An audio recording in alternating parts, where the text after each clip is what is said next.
ભલે રૂપ રંગ ના હોય, પણ આ ત્રણ ગુણો હોય તો પણ પુરુષો પર દિલ હારી જાય છે મહિલાઓ.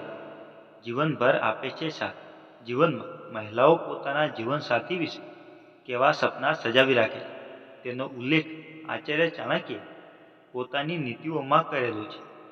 આચાર્ય ચાણક્ય કહે છે કે કોઈ પણ વ્યક્તિનું વ્યક્તિત્વ તમે તેની હરકતો અને ચાલઢાલથી જાણી શકો છો. દરેક છોકરીનું એક સપનું હોય છે કે તેનો જીવનસાથી માત્ર સુંદર જ નહીં, પણ સારા આચરણવાળો હોય, જે તેને સાચો પ્રેમ કરે. ચાણક્ય નીતિમાં એવી વાતોનો ઉલ્લેખ કરાયો છે જેને જોઈને એક મહિલા પુરુષ તરફ આકર્ષિત થાય છે. પુરુષોની એવી આદતો કે જે મહિલાઓ ભીડમાં કે પછી એકાંતમાં ખાસ નોટિસ કરતી હોય છે. તેમની આ આદતો મહિલાઓમાં દીવાનગી પેદા કરવા માટે પૂરતી છે. એક શ્રેષ્ઠ પુરુષ કે પછી સારા પાર્ટનરમાં છોકરીઓ કે મહિલાઓ શું નોટિસ કરે છે તેના વિશે આચાર્ય ચાણક્યે શું જણાવ્યું છે તે ખાસ જાણવા જેવું છે. આચાર્ય ચાણક્યે પોતાની નીતિમાં જણાવ્યું છે કે વ્યક્તિ પ્રામાણિક હોય તેના પર છોકરીઓ વારી જતી હોય છે. મહિલાઓને એક દિલ પુરુષો ખૂબ જ ગમે છે.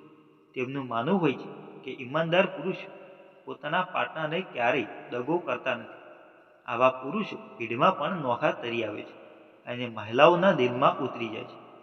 ઘણીવાર જોયું હશે કે કેટલાક પુરુષો પોતાનાથી નબળી સ્થિતિવાળા માણસો સાથે વર્તન કરતા હોય છે, જ્યારે કેટલાક પુરુષો એવા હોય છે કે જે હંમેશા બીજાની મદદ કરવા માટે તત્પર રહે છે અને પોતાની મધુર વાણીથી બીજાના મન જીતી લે છે.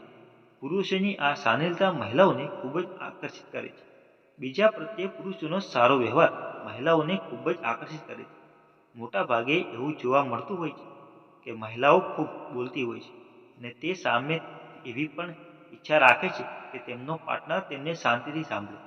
મહિલાઓ દરેકને પોતાની વાત કરવાનું પસંદ કરતા નથી, પણ જેને તે વાત કરવા માટે પસંદ કરે છે તેને પોતાના મનની બધી જ વાતો શેર કરે છે.